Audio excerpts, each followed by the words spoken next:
Good evening.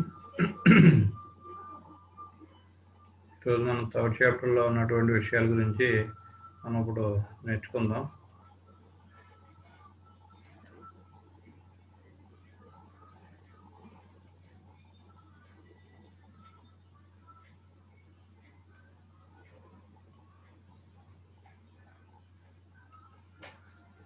ఇక్కడ మదింపు మూల్యాంకనం, అసెస్మెంట్ అండ్ ఎవాల్యుయేషన్ గురించి మనం మాట్లాడుకుంటున్నాం అన్నమాట. అసెస్మెంట్ అండ్ ఎవాల్యుయేషన్ దాని గురించి ఏంటంటే విద్యార్థుల మూర్తిమత్వాన్ని అభివృద్ధి చేయడానికి ప్రత్యక్షంగా తోడ్పడేదే విద్య. విద్య అనే దాని గురించి మనం మాట్లాడుకుంటే ఏంటంటే పాఠశాలకు వెళ్ళడం, పాఠశాలలో ఉపాధ్యాయుడు చెప్పింది విద్యార్థులు నేర్చుకుంటాం, దాన్ని బట్టి వాళ్ళు అభివృద్ధిలోకి రావటం, దాన్ని మనం విద్య కింద పరిగణిస్తాం అన్నమాట. ఇక్కడ సాధారణంగా విద్య అనేది ఏంటంటే ఇది మనిషి పుట్టిన కాడి నుంచి చనిపోయేంత వరకు నిరంతరంగా జరిగేటువంటి ప్రక్రియ. ఇది దేనికి దోహదపడుతుందంటే మనిషి యొక్క మూర్తిమత్వాన్ని, అంటే పర్సనాలిటీని. ఆ మూర్తిమత్వం అంటే మనకి గౌకునే కొత్త వర్డ్ కింద ఉంటుంది. అందులో మనిషి యొక్క వ్యక్తిత్వం, వికాసం వీటన్నిటికీ అభివృద్ధి చెందడానికి మనకి ఈ విద్య అనేది తోడ్పడుతుంది అనమాట.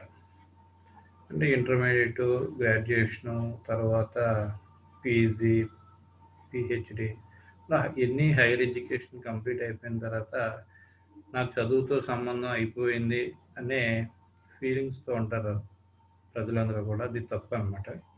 మనం పుట్టిన కాడి నుంచి చనిపోయేంత వరకు మనకి తెలియనటువంటి విషయాన్ని తెలుసుకుంటూనే ఉంటాం. అది మన మూర్తిమత్వం, అంటే మన పర్సనాలిటీలో చేంజెస్ని తీసుకొస్తుంది అనమాట. ఆ పర్సనాలిటీ అంటే మన ఫిజికల్ పర్సనాలిటీ, మెంటల్ మెచ్యూరిటీ, ఇలాంటివన్నీ కూడా పర్సనాలిటీలోకి వస్తాయి అనమాట. పర్సనాలిటీని మనకు అభివృద్ధి చేయడానికి మనకి తోడ్పడుతుంది అనమాట.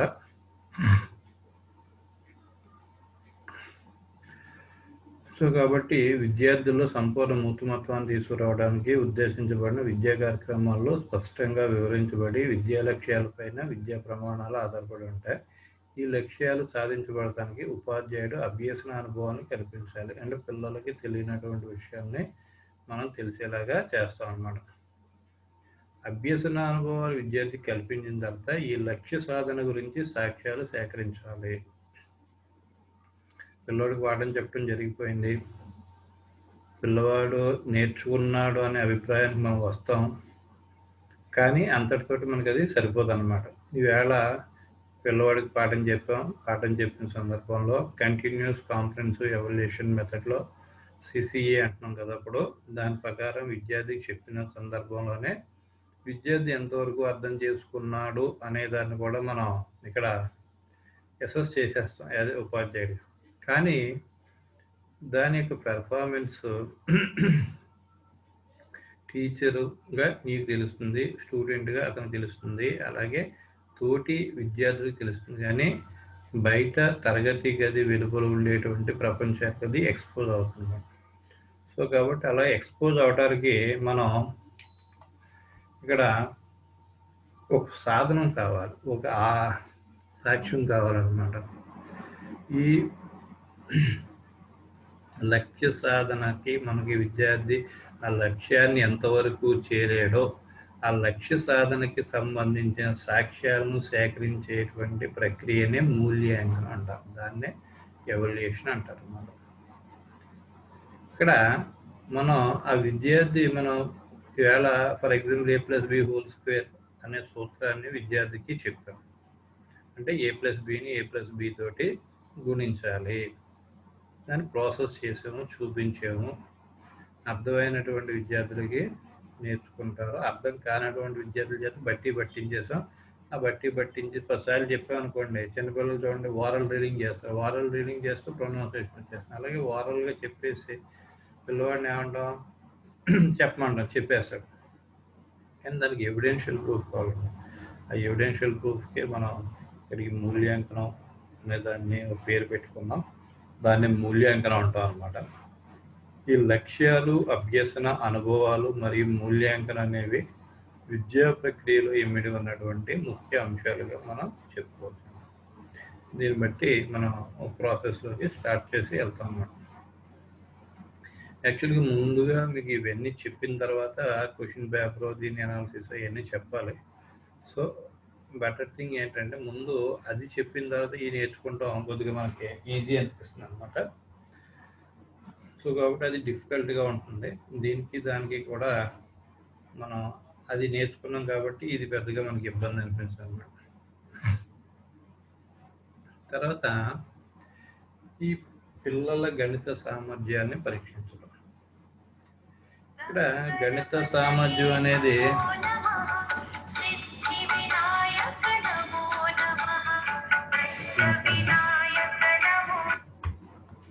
హలో ఫోన్ చేశారండి ఇందాక. హలో, నేను మధు మాస్టర్నండి. నేను మధు మాస్టర్ని. ఫోన్ చేశారు ఎవరో నాకు ఈ నెంబర్కి. Hello,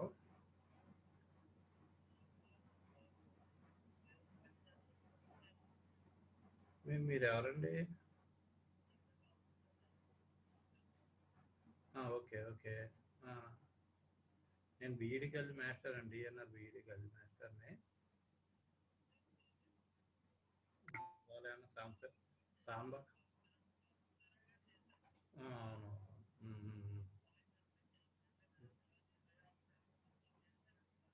okay okay.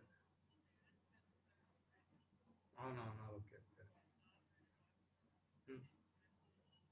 Okay okay okay sir, okay okay. అలాగే సార్, ఓకే ఓకే. ఇక్కడ ఈ గణిత సామర్థ్యాలు అనేది గురించి మాట్లాడుకుంటే సామర్థ్యం అంటే ఏంటి అనే దాని గురించి ముందుగా చెప్పుకుంటాం అనమాట.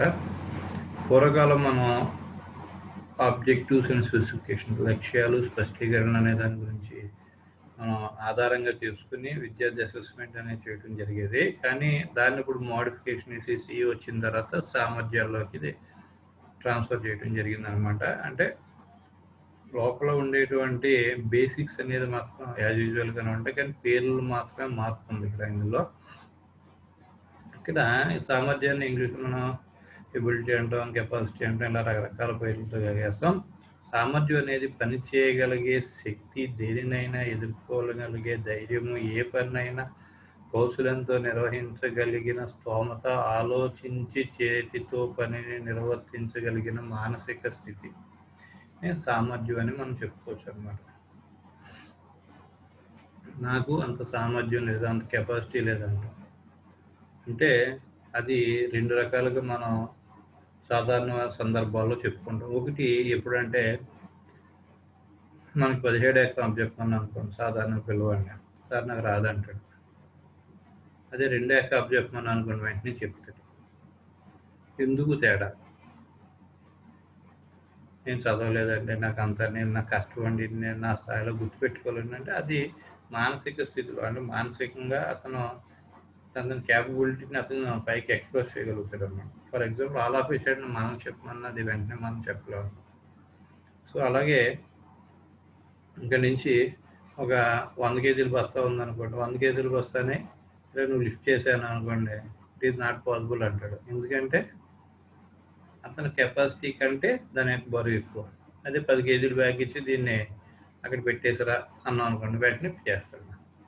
అక్కడ ఈ కెపాసిటీ అనే శక్తి మేరకు, శక్తి అనేది శారీరకమైనటువంటి శక్తి ఉంటుంది, మానసికమైనటువంటి శక్తి ఉంటుంది. ఈ రెండు కూడా వ్యక్తి యొక్క సామర్థ్యాన్ని దాటిన స్థితిలో అతను ఏమీ చేయలేనటువంటి నిస్సహాయ స్థితికి వెళ్ళిపోతాడు అన్నమాట. సో కాబట్టి ఇలాంటి గణిత సామర్థ్యాన్ని మనం పరీక్షించడానికి ఎలా చేస్తాము ఏంటి అనే దాని గురించి మాట్లాడుకుంటాం. గణితంలో సామర్థ్యాలంటే సాధారణీకరణను రూపొందించుకొని వినియోగించుకోగలగటం, గణితాంశాలు త్వరగా ఖచ్చితంగా గుర్తించుకోగలగటం, అలసట లేకుండా అధిక సమయం గణితంపై దృష్టి కేంద్రీకరించగలగటం, ఒక గణితాంశాన్ని వివిధ రూపాల్లో చెప్పగలగటం, సమస్యను తేలిగ్గా పరిష్కరించగలిగే అంతర్గత సామర్థ్యాన్ని కలిగి ఉండటం, విషయాల మధ్య సంబంధాన్ని ఏర్పరచటం, బహుళ అంకెల సమస్యను పరిష్కరించడం, సమస్యలోని చెప్పే ప్రవచనాలను కనుగొనటం, ఆలోచనలో పొదుపు కలిగి ఉండటం, పోగొట్టుకోవడం అనే భయం లేకుండా త్వరగా అర్థం చేసుకోగలగటం, ఇలాంటి గణిత సామర్థ్యాలుగా మనం చెప్పవచ్చును. గణిత సామర్థ్యాలు ముఖ్యంగా 3 రకాలుగా వివరిస్తారు. గణిత సామర్థ్యాలను భావనాత్మక అవగాహన, కార్య విధాన జ్ఞానము మరియు సమస్య పరిష్కారము, వీటిని గురించి మనం తెలుసుకుందాము. ఇక్కడ గణితం పరంగా సామర్థ్యం గురించి మాట్లాడుకుంటున్నాం. గణిత సామర్థ్యాలు అంటే సాధారణీకరణాలను రూపొందించి వినియోగించుకోగలగటం. అంటే సాధారణీకరణలు అంటే జనరలైజేషన్ చేసేస్తాం అన్నమాట. జనరలైజేషన్ చేసిన తర్వాత దాన్ని మనం గుర్తుపెట్టుకోగలగటం. ఆ జనరలైజేషన్ చేసిన తర్వాత దాన్ని గుర్తుపెట్టుకోగలిగేటువంటి విషయం రావాలి అంటే దాని మీద మనకి ఎంతో కొంత అవగాహన అనేది ఉండాలన్నమాట. ఫర్ ఎగ్జాంపుల్ బేసిక్గా మనం తీసుకున్నాం అనుకోండి, అంకగణితానికి తీసుకున్నాం అనుకోండి. అంకగణితంలో మనకి కొన్ని ధర్మాలు ఉంటాయి. మనకి పూర్ణ సంఖ్యల ధర్మాలు, సంఖ్యల ధర్మాలు తీసుకున్నాం అనుకోండి. ఏబి అనేది 2 పూర్ణ సంఖ్యలు, అంటే 5, 6 2 పూర్ణ సంఖ్యలు. వీటిని కలిపాం 11 వచ్చింది. 11 కూడా పూర్ణ సంఖ్య. అలాగా ఏవి అని 2 పూర్ణ సంఖ్యలు తీసుకుంటే వాటి మొత్తం కూడా పూర్ణ సంఖ్య అవుతుంది. సో కాబట్టి దీన్ని జనరలైజ్ చేస్తాడు. చాలా ఎగ్జాంపుల్స్ చెప్పి జనరలైజ్ చేస్తాడు. జనరలైజ్ చేసేసిన తర్వాత వాడు ఏం చెప్పేస్తాడంటే దాన్ని ఒకే ఒక మాటలో చెప్పాడు. If A, B are belongs to integers, then A plus B become a integer అనేది కూడా మనకి చెప్పగలుగుతాడు.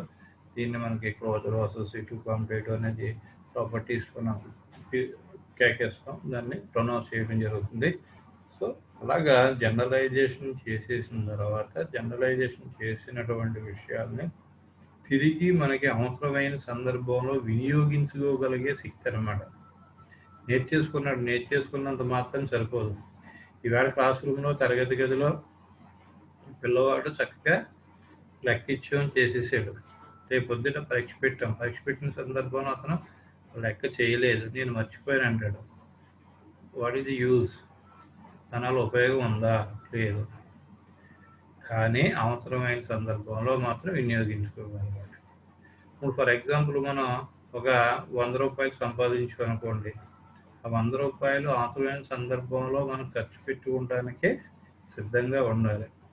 బజార్కి వెళ్తున్నాం, ఆ 100 రూపాయలు ఇంటికాడ పెట్టేద్దాం, ఏదో కొనుక్కోవాలనుకుంటాం, అది కొనుక్కోలేకపోతాం, ఎందుకంటే మన దగ్గర డబ్బులు లేకపోవడం అనమాట. సో అలాగే ఇక్కడ గణిత సామర్థ్యాలు అనేది కూడా మనం దాన్ని అవగాహన చేసుకుని తిరిగి మనకి కావలసిన సందర్భంలో వినియోగపరుచుకునేటువంటి శక్తి అనేది మనకు రావాలి. దాన్నే గణిత సామర్థ్యాల కింద చెప్తున్నాను.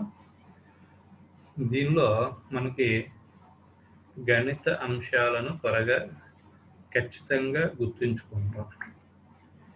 ఇక్కడ మిగతా విషయాల్లాగా ఏదో సినిమా కథలు రాస్తే క్వశ్చన్ ఫిల్ అయిపోతుంది అనేది జరగనటువంటి పని.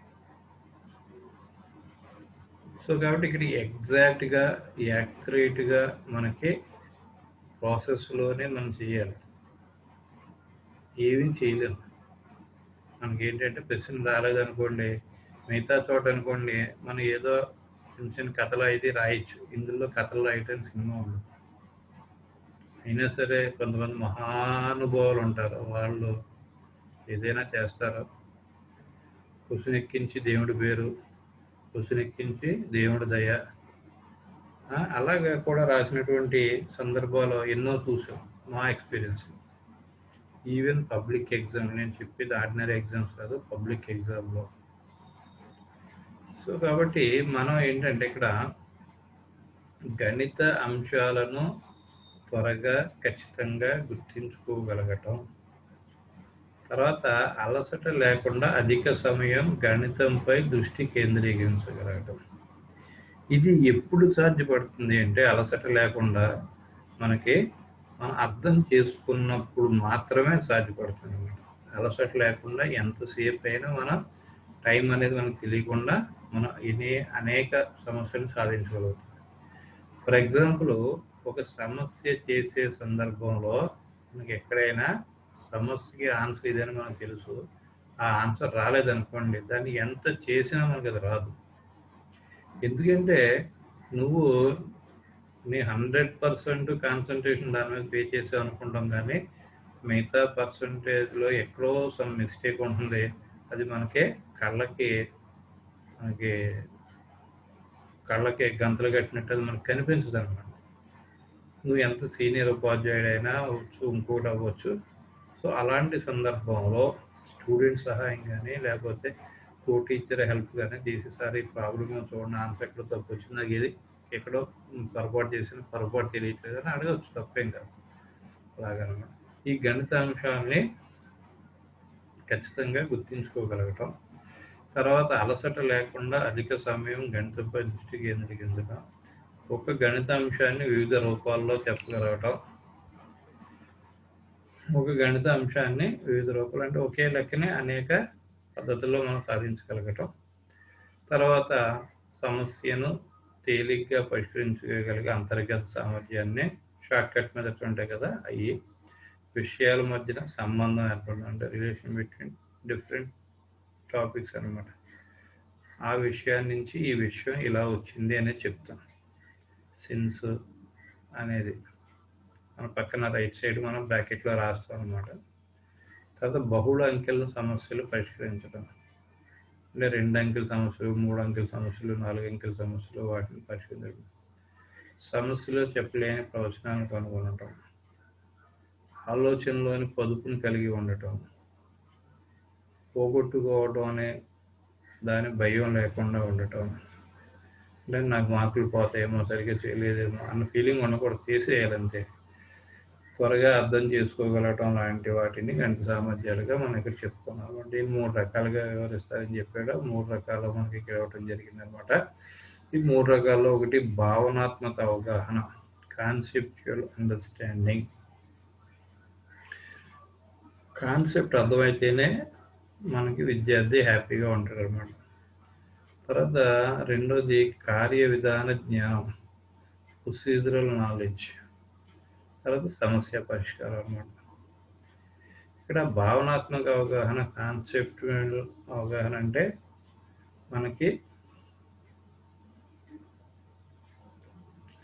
మనకి అక్కడ ఏదైతే విషయం ఉందో ఆ విషయం మీద అవగాహన ఉండాలన్నమాట. ఆ విషయానికి సంబంధించినటువంటి పూర్తి అవగాహన ఉండాలి.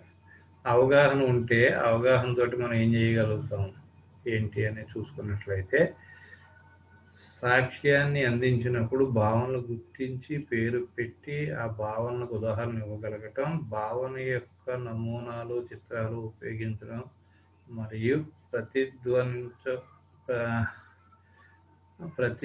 ప్రతినిధిత్వములను ఉపయోగించుకోవడం మరియు అంతర్గత సంబంధాలను ఏర్పరచగలగటం, సూత్రాలను గుర్తించగలగటం మరియు ఉపయోగించుకోగలగటం, యథార్థాలు మరియు నిర్వచనాలను తెలుసుకోగలగటం, అన్వయించగలగటం, భావాలను మరియు సంకేతాత్మక చిహ్నాలను, గుర్తులను, పదాలను గుర్తించగలగటం, ప్రతిక్షేపించగలగటం, అన్వయించగలగటం, వివేచన చేయగలగటం, ఊహా ప్రతిపాదనలో గణితం అన్వయించగలగటం, భావనని వివిధ రకాల అవగాహన చెందగలగటం.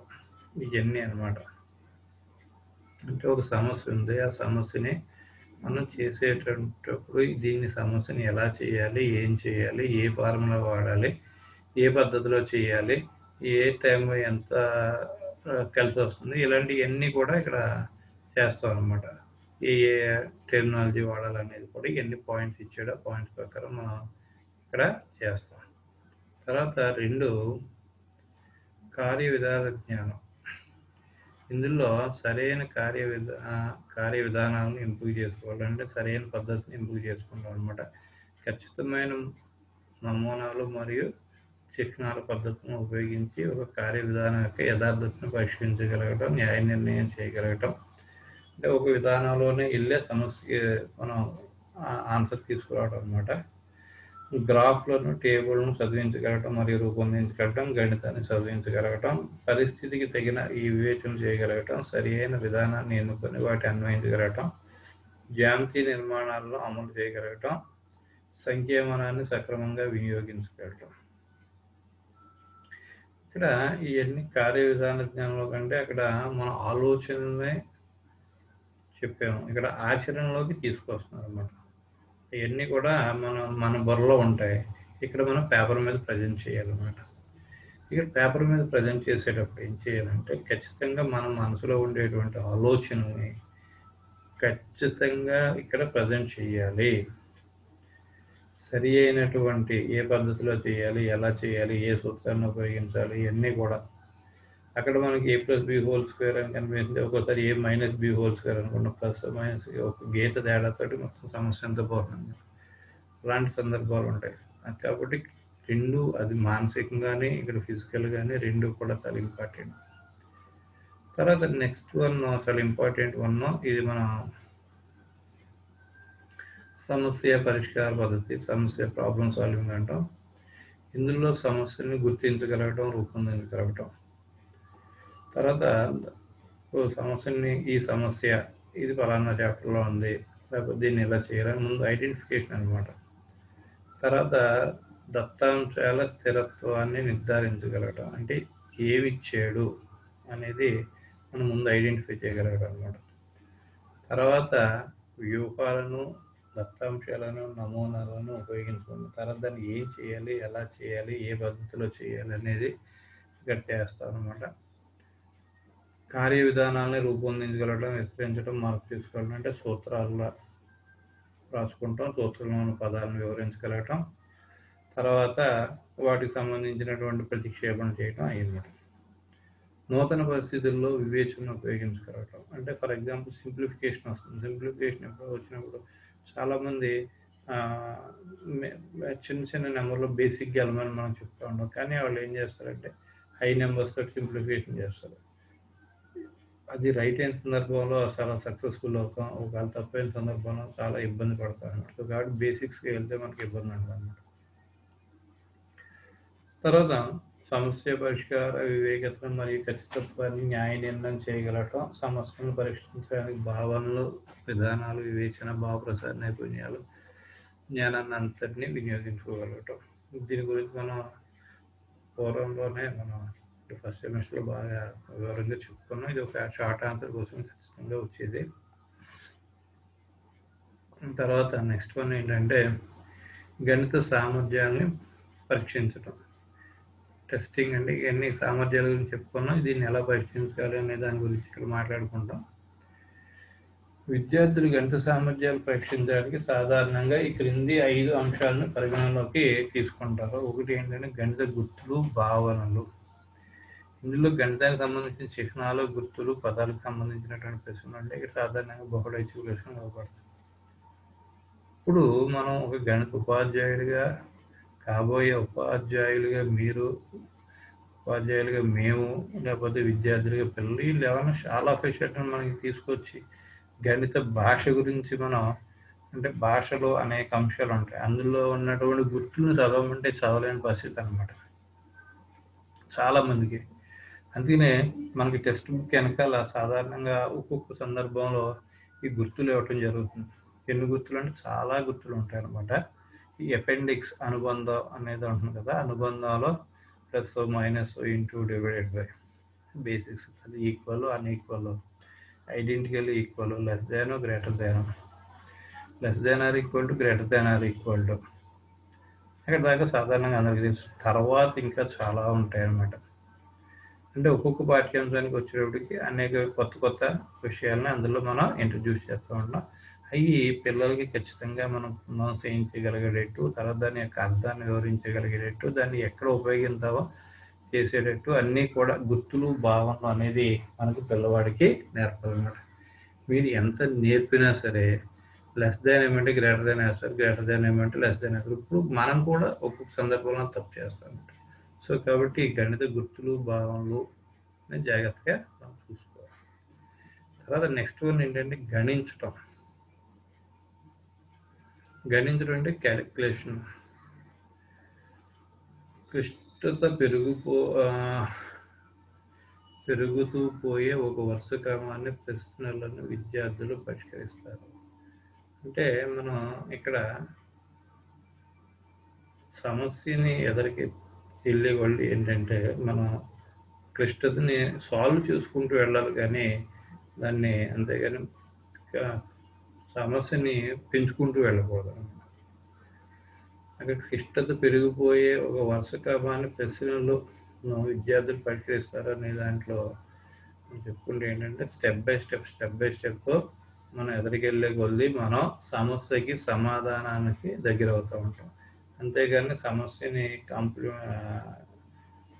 దాన్ని మనం పెంచుకుంటూ తప్పు చేసామనుకోండి, అది ఎంతకి తెగకపోతే అది డిస్పెన్స్లోకి వెళ్ళిపోయి ఆన్సర్ రాదనమాట. ఆ గణించడం అనేది క్యాలిక్యులేషన్ అనేది జాగ్రత్తగా చూసుకోవాలి. అది తర్వాత నిత్య జీవితంలో గణితం, మ్యాథమెటిక్స్ ఇన్ ఎవ్రీడే లైఫ్, నిజ జీవితంలో ముడిపడి ఉన్న గణితాంశాలకు సంబంధించిన ప్రశ్నలు విద్యార్థులు సమాధానాలు రాస్తారు. ఇందులో 4 సమాధానాలు గల బహుళ ఐచ్ఛిక ప్రశ్నలు ఉంటాయి.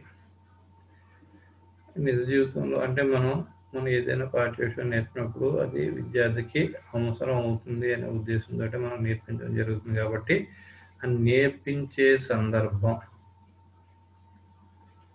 ఆ సందర్భం జీవితంలో ఎప్పుడు వస్తుంది ఏంటి అనేది కూడా విద్యార్థులు చెప్తాం. అలాంటి చిన్న ప్రశ్నలు కూడా మనం ఈ ఆబ్జెక్టివ్ టైప్ ప్రశ్నలు అడగడం జరుగుతుంది అనమాట.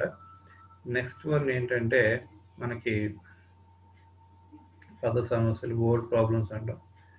క్రమంగా పెరుగుతున్న క్లిష్టతకు సంబంధించిన ప్రశ్నలకు విద్యార్థులు సమాధానాలు ఇస్తారు. చాలా విషయాల్లో పిల్లలకి ఏమవుతుందంటే అసలు వర్డ్ ప్రాబ్లమ్స్ అంటేనే ముట్టుకోరు. అంటే అది మనకి కాంది అన్నట్టు ఉంటారు అనమాట. అందులో ఏదో పెద్ద మనకి దెయ్యం పోతూ ఉన్నట్టు వాళ్ళు ఫీల్ అవుతూ ఉంటారు. ఇందులో మనం ఏంటంటే ఖచ్చితంగా ఈ పద సమస్యల్లోకి ఎప్పుడు వెళ్తామంటే క్లిష్టత ఉన్నప్పుడు, కొద్దిగా లాజిక్ పెరిగినప్పుడు ఈ పద సమస్యల్లోకి వెళ్ళటం అనేది జరుగుతుంది. కొద్దిగా లాజిక్ పెరిగే కొద్దీ డిఫికల్టీ లెవెల్ అనేది పెరుగుతుంది. కాబట్టి విద్యార్థులు దాని మీద ఆసక్తిగా పెద్దగా కనపరుస్తారు అన్నమాట. క్రమం పెరుగుతున్న క్లిష్టతకు సంబంధించిన ప్రశ్నల్లో విద్యార్థులు సమాధానాలు ఇస్తారు. గణితం పట్ల వైఖరి, యాటిట్యూడ్ టువర్డ్స్ మ్యాథమెటిక్స్. ఈ యాటిట్యూడ్ టువర్డ్స్ మ్యాథమెటిక్స్ అనేది ఏంటంటే అసలు గణితం పట్ల ముందు విద్యార్థికి ఆసక్తి ఉండాలి ఒకటి. సెకండ్ థింగ్ ఏంటంటే గణిత ఉపాధ్యాయుడి పట్ల విద్యార్థులకి భయం అనేది ఉంటుంది. అంటే తిడతాం, కొడతాం, రకరకాలుగా వాళ్ళని మానసికంగా కానీ శారీరకంగా కానీ కొద్దిగా కష్టపెడతాం. సో కాబట్టి వాళ్ళు అందుకనే మనం లైక్ చేయరు. సో కాబట్టి ఆ టైప్ ఆఫ్ యాటిట్యూడ్ పిల్లల్లో డెవలప్ అవ్వకుండా చూసుకోవాల్సిన బాధ్యత గణిత ఉపాధ్యాయుడిగా మన మీద ఆధారపడి ఉంటుంది అన్నమాట. తర్వాత గణిత సామర్థ్యాన్ని పరీక్షించి కొన్ని ఉదాహరణలు ఇచ్చాడు, ఏదో రాశాం. తర్వాత నెక్స్ట్ వన్ ఏంటంటే మనకి మూల్యాంకనం, ఎవాల్యుయేషన్ అనే దాని గురించి మనం ఇక్కడ చెప్పుకుంటున్నాం. అభ్యసనం కొనసాగుతూ ఉండగా ప్రతి దశలోనూ విద్యార్థులు అభిలాషణీయమైన మార్పును తీసుకురావడానికి అభ్యసన సన్నివేశం ఎంతవరకు ప్రతికూలమైందో అన్వేషించే ప్రయత్నమే మూల్యాంకనం. విద్యా లక్ష్యాలు ఏ మేరకు విద్యార్థి చే సాధించబడ్డాయో నిర్ణయించబడ్డే క్రమబద్ధమైన ప్రక్రియ మూల్యాంకనం అంటాం.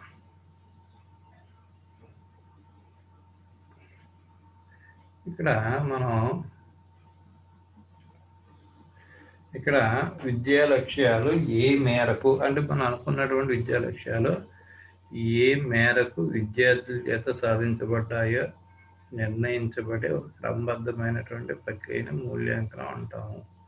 అది దాని యొక్క డెఫినేషన్ అనమాట. అంటే మనం ఈవేళ విద్యార్థికి పైథాగరస్ సిద్ధాంతం చెప్పాలి, పైథాగరస్ సిద్ధాంతం అవగాహన చేయాలి, పైథాగరస్ సిద్ధాంతాన్ని అతను వినియోగించుకోగలగాలి అనే దాన్ని దృష్టిలో పెట్టుకుని మనం కొన్ని లక్ష్యాల్ని మనం అనుకుని ఆ లక్ష్యాల కోసం మనం ఇక్కడ పాఠం చెప్పడం జరుగుతుంది. పాఠం చెప్పిన తర్వాత ఆ లక్ష్యాలు విద్యార్థుల చేత సాధించబడ్డాయో లేవో అని తెలుసుకోవడానికి ఉపయోగించేటువంటి ప్రక్రియనే మనం మూల్యాంకనం అంటారు. అది మూల్యాంకనం యొక్క నిర్వచనం. తర్వాత మనకి నికష, పరీక్ష, మాపనము, మదింపు, మూల్యాంకనం. తర్వాత ఇందులో మనకి వచ్చేటప్పటికి ఏంటంటే నికష మరియు పరీక్ష, టెస్ట్. అది నికష అనే దాని గురించి మనం మాట్లాడుకున్నాం. పరీక్ష అనేదాన్ని కూడా. నికష అనేది ఏంటంటే సాధించవలసిన లక్ష్యాలు, పరీక్షించబడాల్సిన పాఠ్యాంశాలు, ప్రశ్నలు లేదా పనుల రూపంలో పరీక్షితునికి అందజేయడం జరుగుతుంది. అప్పుడు పరీక్షితుడు స్వతంత్రంగా ఈ ప్రశ్నకు సమాధానాలు ఇస్తాడు లేదా పనులను పూర్తి చేస్తాడు. ఇలా విద్యార్థి వలన వచ్చిన ప్రతిస్పందన ఆధారంగా విద్యార్థి సాధన లేక నిష్పాదన అనేది మాపనం చేయబడుతుంది. ఇక్కడ మన ఎగ్జాంపుల్ చూడండి. బిఈడి పరీక్షలో విద్యార్థులు రాసే ప్రశ్న పత్రాల టెస్ట్ను కలిపి పరీక్ష అని అంటారని చెప్పొచ్చు. అయితే నికష, పరీక్ష అనే పదాల్లో సాధారణంగా పర్యాయ పదాలుగానే వాడతారు. నికష అన్నా, పరీక్ష అన్నా, టెస్ట్కి వెళ్తున్నావా, ఎగ్జామినేషన్కి వెళ్తున్నావా అనేది. ఫర్ ఎగ్జాంపుల్ మనం ఎక్కడికైనా ఈవేళ చూడండి, ఎక్కడికైనా కోవిడ్ టెస్ట్ అంటాం, కోవిడ్ ఎగ్జామినేషన్ అన్నాం, కోవిడ్ టెస్ట్ అంటాం. అలాగే ఎంసెట్ టెస్ట్ అన్నాం, ఎంసెట్ ఎగ్జామినేషన్ అంటాం. కానీ రెండు కూడా మనం పరీక్షిస్తారు. అక్కడికి వెళ్ళినా మనలో ఉండేటువంటి శారీరక లోపాలు ఏమన్నా దాన్ని పరీక్షించారో, అక్కడికి ఎగ్జామినేషన్కి వెళ్ళినా మనలో ఉన్నటువంటి ఐక్యూస్ అంటే మానసికంగా ఉండేదాన్ని పరీక్షించబడతాయి అనమాట. ఈ రెండు కూడా ఒకటే విధానంలోకి వస్తాయి అనమాట. ఇందులో ఏంటంటే మనం సాధించవలసిన లక్ష్యాలకి ఏదైతే లక్ష్యాలను సాధించాలో పరీక్షింపబడిన పాఠ్యాంశాలను ప్రశ్నలు లేదా పనుల రూపంలో ఇస్తే మనం దాన్ని ఆ ప్రాసెస్ని టెస్ట్ అని అనుకుంటామని చెప్పుకున్నాం అనమాట. తర్వాత మాపనము, మెజర్మెంట్ అంటాం. పరీక్ష నిర్వహించినప్పుడు విద్యార్థుల యొక్క సాధన, నిష్పాదన ఉపాధ్యాయునికి మార్కుల రూపంలో తెలుస్తుంది. ఇలా విద్యార్థి యొక్క సాధన లేదా నిష్పాదనాన్ని కొలవడాన్ని, తెలుసుకోవడాన్ని మాపనం అంటాం, మెజర్మెంట్ అంటాం అన్నమాట. టెస్ట్ పెట్టిన దానివల్ల ఉపయోగం ఏంటి? పాసా, ఫెయిలా, ఎన్ని మార్కులు వచ్చినాయి, ఎంత వచ్చినాయి, దాన్ని బట్టి అలాగా మెజర్ చేసేటువంటి విధానం. అంటే మనం అనుకున్నటువంటి లక్ష్యాలు ఏ స్థాయిలో ఎంత మేరకు రీచ్ అయ్యామో అనేది తెలుసుకుంటానే ఇక్కడ మెజర్మెంట్ అంటాం, అంటే మాపనం అంటాం. ఉదాహరణకు విద్యార్థి క్వార్టర్లీ పరీక్షలో వచ్చిన మార్కులు అంటే మాపనం పరిమాణాత్మకంగా ఉంటుంది. అంటే ఇది ఒక రాశి స్కోర్ ఎంత ఉందో మనకి తెలియజేస్తుంది అనమాట. తర్వాత మదింపు. ఇక్కడ మదింపుకు వచ్చేటప్పటికి వివిధ పరీక్షా సాధనాలను ఉపయోగించి విద్యా ప్రణాళిక అన్ని అంశాలన్నింటిలోనూ విద్యార్థి ప్రగతిని ఎప్పటికప్పుడు పరిశీలించి ఆ స్థాయిని విద్యార్థులకు తెలియజేసే ప్రక్రియని మదింపు అంటారు. అసెస్మెంట్ అన్నమాట. అంటే వివిధ పరీక్షా సాధనాలు ఉపయోగిస్తాం, రకరకాలైనటువంటి పరీక్షా సాధనాలు వాటిని తెలుసుకుంటాం. విద్యా ప్రణాళికలు ఏదైతే మనం సంవత్సరం అంతా చెప్పామో ఆ ప్రణాళికలో ఉండేటువంటి అంశాలన్నింటిలోనూ, అంటే 5 పాఠాలు ఉన్నాయనుకోండి, 5 పాఠాల్లోనే కూడా, అంటే ఫర్ ఎగ్జాంపుల్ మనకు ఉంటాయి కదా 5 పాఠాలు, ఆ ఉద్దేశంతో చెప్పడం జరుగుతుంది.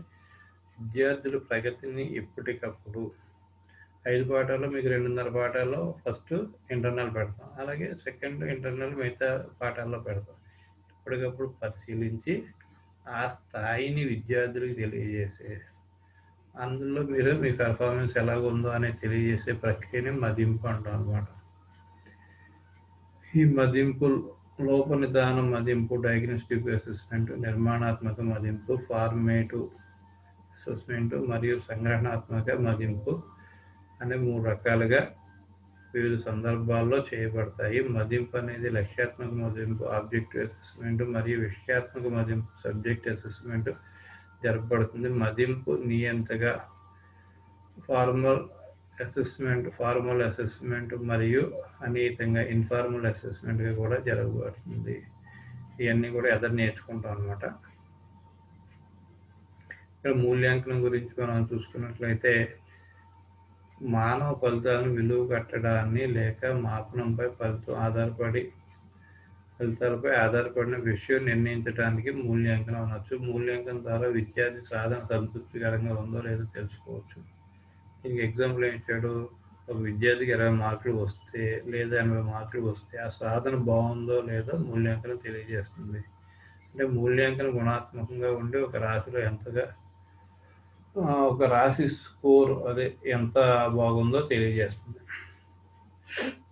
ఇప్పుడు విద్యార్థికి ఒక పరీక్షలో 50 మార్కులు వచ్చినాయి అనుకున్నాం అనుకోండి, 50 మార్కులు అంటే యావరేజ్ అని చెప్తాం. 100 మార్కులు అన్నాం అనుకోండి ఎక్స్ట్రాడినరీ అంటాం. అదే 15 మార్కులు వచ్చినాయి అనుకోండి వాడికి పనికిరాడని చెప్తాం. ఇలాగా మనకి ఈ మూల్యాంకనం ఎవాల్యుయేషన్ చేయటం అనమాట. విలువ కట్టడాన్ని, ఆ విలువని మనం ఇక్కడ తెలియజేస్తున్నాం అనమాట. మూల్యాంకనం అనేది ఒక సాంకేతిక పదము. ఇది గుణాత్మకానికి సంబంధించినటువంటి అంశము. ఉదాహరణకు లక్ష్యాలు లేదా విద్యా ప్రమాణాలు ఏ మేరకు సాధించారో, ఏ స్థాయిలో వెనుకబడి ఉన్నారో అంశాన్ని మూల్యాంకనంలో ఉంటాయి. అది మనకి ఇక్కడ ఉన్నటువంటి విషయాలు. రిమైనింగ్ టాపిక్స్ మళ్ళీ మనం రేపటి క్లాస్లో నేర్చుకుందాం అనమాట. ఇవన్నీ మనకి కొన్ని అడుగుతూ ఉంటాడు, కొన్ని ఇంపార్టెంట్ క్వశ్చన్స్ ఉంటాయి. ఇంపార్టెంట్ క్వశ్చన్స్ మనం రిపిటేషన్ ఆల్రెడీ చెప్పేసుకున్నాం. ఇవన్నీ చిన్న ఎప్పుడు కూడా వాట్ ఈజ్ వాట్ అనేది తెలుసుకుంటారు మాత్రమే చెప్పుకుంటున్నాం. ఇంపార్టెంట్ క్వశ్చన్ అయితే కనుక మళ్ళీ మీకు క్లియర్గా వివరించడం అనేది జరుగుతుంది అనమాట. ఇందులో మూల్యాంకనము, మదింపు, తర్వాత మాపనము, నికష మరియు పరీక్ష, మూల్యాంకనం 3.0, 3.1,